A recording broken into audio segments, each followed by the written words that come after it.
وہ چائے فروش وہ پوری دنیا تے اپنا الو سیدھا کر رہا. ہاں جی وہ چائے فروش اور مودی ہاں جی وہ چائے بیچن والا یہ ایکسفورڈ دا پڑھے ہوا ہے انہوں سمجھ کوئی نہیں آ رہی میں کام کی کرنا. ہاں جی انہوں سمجھ کی تو پڑھیا. اقبال کہندا جہاں بانی سے دشوار تر ہے کارے جہاں بھی نہیں. اقبال کہندا حکمران بننا بڑا آسان ہے جہاں بانی سے دشوار تر ہے کارے جہاں بھی نہیں. جگر خوں ہو تو چشم دل میں ہوتی ہے نظر پیدا. کیوں جی وہ پتنی کتنے ممالک دے دورے کر چکیا ہوتا وزیر خارجہ پوری دنیا دے بک بک کردا پھردا اے اپنے روڈاں تے کھڑ کے کہندے ہمیں بڑا افسوس ہے. یہ حکمرانی کا طریقہ ہے. رسول اللہ صدیق اکبر دی زندگی پڑھی ہوندی نا تو پھر پتہ لگدا کہ ظاہری دنیا تو حضور تشریف لے گئے تے کیڑے تواڈے کو تے ایک تسی تا منگ گزارا پیا کردے ہو دنیا تے بڑے قرض لے کے بھی ملک تواڈے کو دھکے نہ بھی نہیں چل رہا. صدیق اکبر جب حضور دنیا تو گئے تشریف لے گئے ظاہری دنیا تو دو مردہ نے اعلان کر دیتا ایک عورت نے اعلان کر دیتا میں بھی نبی ہاں. ادھر جناب کیسر و کسرا دیاں فوجاں کھڑی ہوئیاں ادھر اسامہ بن لشکر دے روانگی دا وقت آ گیا. ایک صحابی خود صدیق اکبر تے حضرت عمر بھی ماتحت سن اس لشکر. ہاں جی خالد بن ولید بھی تھے حضرت شرحبیل سارے سپاہ سالار. حضور نے فرمایا اسامہ بن زید کی قیادت میں جائیں گے سارے. لشکر اسامہ رک گیا. حضور ظاہری دنیا سے تشریف لے گئے. لشکر اسامہ بھیجنے کی باری آ گئی اور پھر قیادت کی باری آ گئی کہ اسامہ کو بھیجا جائے تو اسامہ کی قیادت کو ہٹا دیا جائے. ادھر مرتدین ادھر مانین زکات ادھر صحابہ کے رنگ سرمے جیسے ہو گئے حضور کی جدائی میں. حضرت حسان فرماتے ہیں کہ اوقیم بعدک بالمدینہ بینہم یا لیتنی صبحت ثم الاسودی. حضور تسی ظاہری دنیا تشریف لے گئے ہو میں ہن مدینے وچ رواں گا نہ صبح آن تو پہلے مینوں کوئی کالا ناگ لڑ جائے سپ لڑ جائے میں دنیا تو چلا جاواں. کنت سواد لناظری فعلیک عمی الناظر. حضور تسی تے میرے اکھاں دا نور سی جدوں تسی تشریف لے گئے میری اکھاں انیاں ہو گئیاں. من شاء بعدک فلیمت فعلیک کنت حاضر. حضرت حسان کہنے لگے حضور انہیں جد دل کر جائے دنیا تو چلا جائے مینوں تو آپ دا ہی ڈر سی کہ تسی دنیا تو تشریف نہ لے جاؤ. صحابہ دے رنگ سرمے جیسے ہو گئے اور ادھر صورتحال اے بن گئی. ادھر صدیق اکبر نہ اندرونی اور بیرونی اتنے معاملات کھڑے ہو گئے. صدیق اکبر نے ایک باری بھی نہیں کیا کہ کیسر و کسرا کی طرف میں امن کا پیغام بھیجتا ہوں کہ لشکر اسامہ میں نہیں بھیجتا. حضور نے تو فرمایا تھا حالات اب میری سلطنت کے دیگر گوں ہو گئے میں آپ کی طرف جناب وہ صلح کا پیغام پڑھاتا ہوں. لکھاں سلام اس خاک کتے جتھے ایک باری صدیق اکبر پاؤں رکھیا. ہاں جی آپ کیوں جی وَإِن جَنَحُوا لِلسَّلْمِ فَاجْنَحْ لَهَا ہے نا. قرآن نے کہا کہ اگر وہ صلح کا ہاتھ بڑھائے نا کافر تو پھر مسلمان آگے بڑھ کر صلح کرے. اس کو حق نہیں پہنچتا کہ یہ صلح کے لیے آگے بڑھے.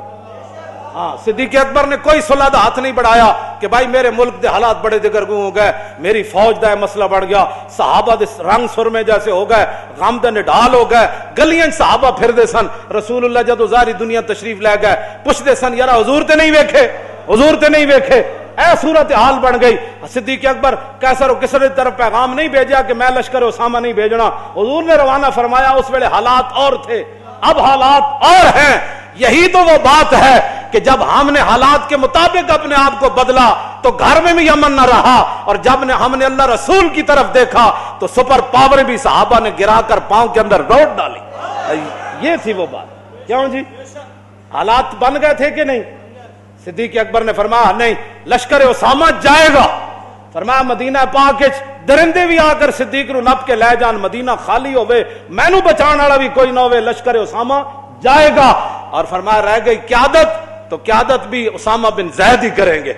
کیوں جی خالد بن ولید بھی تو موجود تھے نا ایڈے بڑے بڑے جرنیل صحابہ. حضرت عمر نے مشورہ دیا فرمایا آپ ان کو معزول کر دیں بڑے بڑے جرنیل ان کی قیادت میں ہیں. حضرت سیدنا صدیق اکبر فرمایا سقلت کا امک یا عمر استعملہ رسول اللہ وتامرنی نازلہ. فرمایا عمر کیا بات کرتا ہے جس کو رسول اللہ نے سپہ سالار بنایا. صدیق کون ہوتا ہے اس کو معزول کرنے والا. صدیق اکبر ایک باری بھی رات دا رونا رویا. تو میں تازی حدیث پاک تو سنانا چاہتا کہ ساری ذلت دی وجہ کیوے.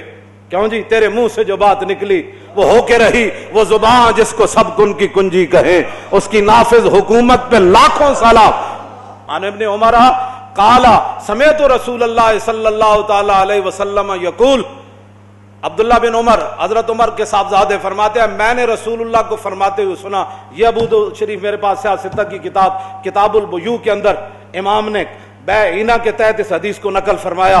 کیا فرمایا کہ حضور، میں نے حضور کو فرماتے ہوئے کیا سنا، توجہ نہ رہا، کان کھول کے سننا۔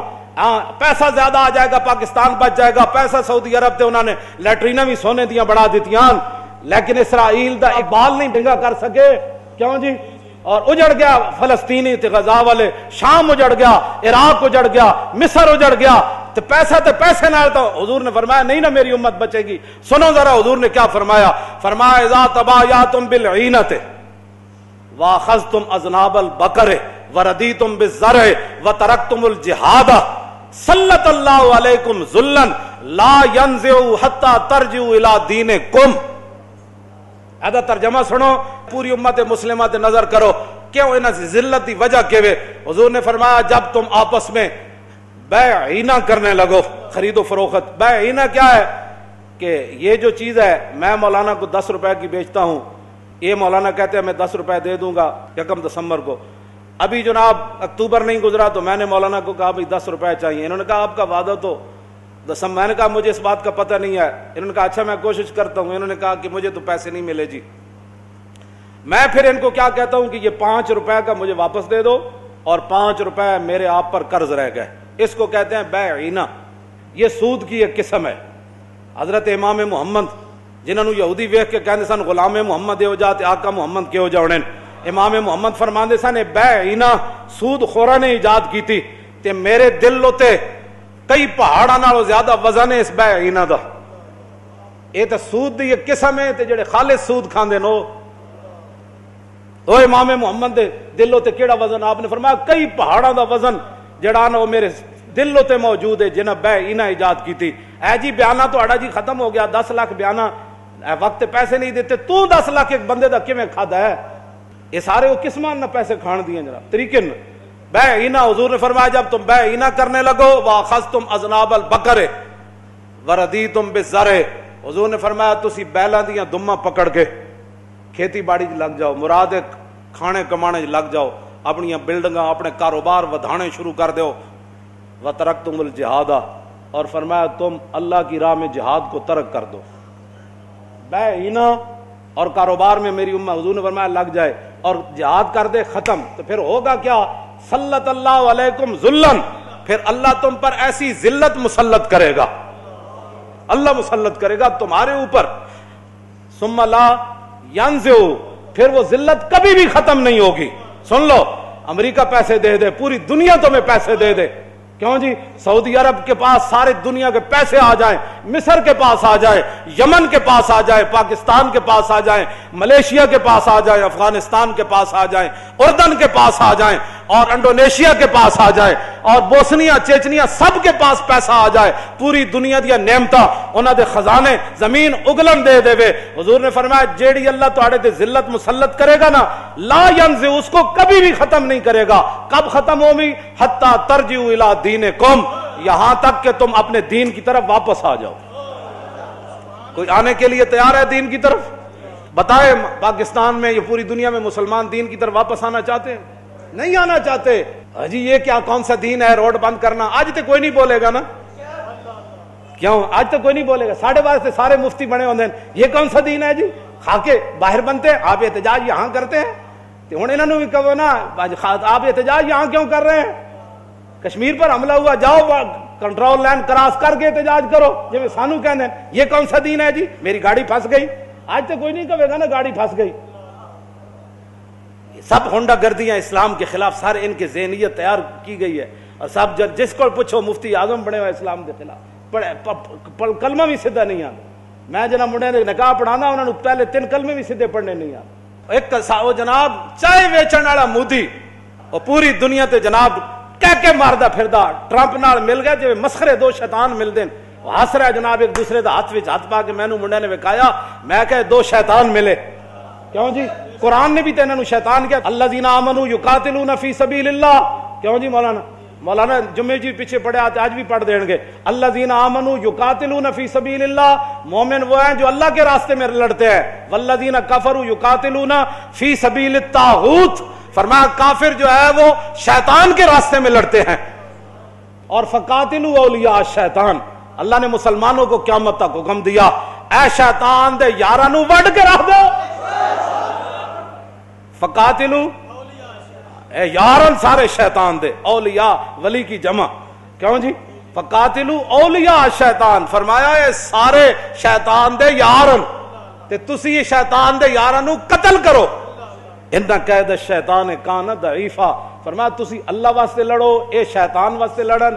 تسی شیطان دے یاراں نو قتل کرنا ہے تو پھر وہ بڑا اسلحہ لے کے آ جان، فوجاں لے کے آ جان، پورا کفر کٹھا ہو جائے تو پھر کی ہوئے گا؟ ان قید الشیطان کان ضعیفا. کافر شیطان دیاں جتنیاں بھی چالان تے مکر و فریبن اللہ رب العالمین انہیں تارے عنکبوت کی طرح ختم کر دے. تارے عنکبوت بھی انہوں سمجھانا پینا ہے، مکڑی دا جالا نہیں ہوندا.